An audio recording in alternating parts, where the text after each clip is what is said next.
มื้อนี้ก็หยุดอีกแล้วค่ะพี่น้องแม่ค้าธุระหลายขายมื้อหยุดมื้อลูกค้าก็เที่ยวแต่สิจมหาข่อยอยู่หั่นล่ะกำลังมาคอนอ้อยไว้ให้คุณสามีปอกมื้อนี้คุณสามีก็หยุดไปหาหมอเนาะค่ะหมอนัดกำลังคอนอ้อยได้บ่หลายอ้ายมาส่วนไปเก็บผักกูดไปก็ไปตัวคิดอยากคือกันอยู่อ้อมผักกูดมื้อนั้นแกงแล้วเทื่อนึงคือจังกินบ่ทันได้น้ำใจสุดก็บ่มีเวลาเปลี่ยนแล้วพี่น้องมันค่ำแล้วย่านตะเว้นตกก่อนคว้าเอาเกือบบูทได้ใส่เกือบบูทแล้วไปกันเลยพี่น้องรถมอเตอร์ไซค์นี่แล้วของโตดีเพราะว่าทางที่ไปก็บ่ได้ดีปานใดเด้ค่ะเป็นทางดำอยู่1 กิโลเมตรแหละเลี้ยวซ้ายเขาทางแดงโอ้ยบรรยากาศธรรมชาติสุดๆเลยบาดนี้เบิ่งวิว2ข้างทางที่ไปจากตะกี้เคยเป็นป่าใหญ่ตั้งแต่น้อยๆเดี๋ยวนี้แปลนเอิดเติดเบิดแล้วพี่น้องเพิ่นพากันบุกเบิกเฮ็ดตามความถนัดของเจ้าของปลูกยางพารารุ่นใหญ่รุ่นน้อยทยอยกันขึ้นผู้มักเงินด่วนทันใจก็ปลูกอ้อยซั่นแล้วส่งโรงงานน้ำตาลสหเรื่องอันเห็นอยู่ไกลๆพุ่นนั่นก็อุ้ยมีตั้งแต่ยางพาราทั้งนั้นเลยพี่น้องเอ้ยรุ่นนี้ก็สิเป็นรุ่นใหญ่กรีดได้หลายปีแล้วรุ่นน้อยทยอยปลูกใหม่อีกก็บ่อึดพี่น้องเพราะว่าบ้านเฮาเดี๋ยวนี้อยู่ได้ก็ย้อนยางพารานี่ล่ะนอกจากยางพารากับอ้อยที่มักปลูกกันแล้ว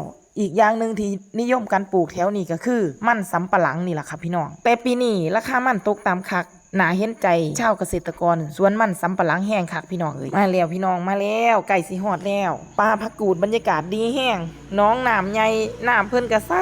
สค่ะเป็นบึงบรรยากาศยามแล้งแดดอ่อนๆอุ้ยจังแม่นเสเวิร์นคักนี่แหละพี่น้องมันคือบรรยากาศธรรมชาติบ้านเฮาฮอดแล้วก็จอดรถไว้มองนี่ล่ะ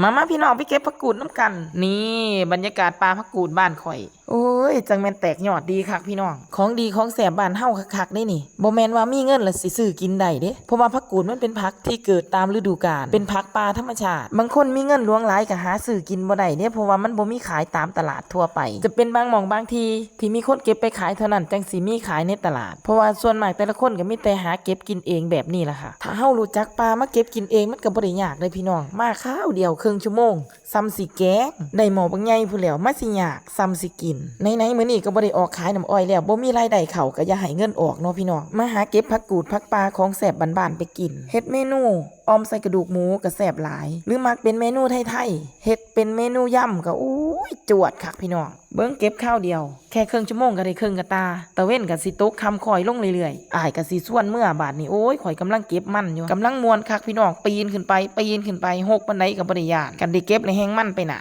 อ้ายก็เอิ้นเพราะอ้ายไปเมื่อเพิ่นว่าข่อยก็ยังคาสะออนยอดผักกูดว่าสิเก็บต่ออีกจักข้าว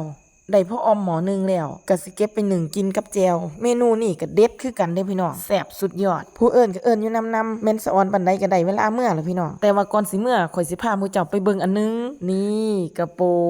กะลามักพร้าวสมัยตะกี้เฮาแหละพี่น้องเฮ็ดเป็นกระโปตากินน้ำและบ่อตัวนี้ก็จะเป็นบ่อตั้งแต่ดึกดำบรรพ์ตั้งแต่ข่อยยังน้อยเห็นทั้งเทิงเป็นขี้เคะขาวๆจังซี่แกว่งมันออกจะเห็นน้ำข้างล่างใสพี่น้องตักกินนี่หอมได้กินดินหอมดินเบิงยางค่ะน้ำมันจะเย็นแบบเป็นธรรมชาติทุกครั้งที่ข่อยมาข่อยก็ต้องมาตักกินแบบนี้แหละจ้า